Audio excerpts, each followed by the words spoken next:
समृद्धी महामार्ग हा राज्याच्या समृद्धीचा महामार्ग 2014 नंतरचं स्वप्न पूर्ण झालं. मुख्यमंत्री देवेंद्र फडणवीस यांनी व्यक्त केल्या भावना. समृद्धीच्या अखेरच्या टप्प्याचं मुख्यमंत्र्यांच्या हस्ते लोकार्पण. फडणवीस आणि शिंदेंचा एकाच गाडीतून प्रवास.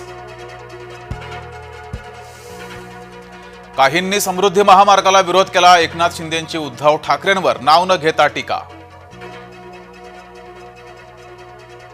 दोन्ही भाऊ एकत्र आले तर काही प्रश्न नाही. मनसे ठाकरे गट युतीवर अमित ठाकरेंचं वक्तव्य. मनपा निवडणूक आदित्य ठाकरेंच्या नेतृत्वात लढणार. 9 जूनला मेळाव्यातून ठाकरे गट रणनीती आखणार.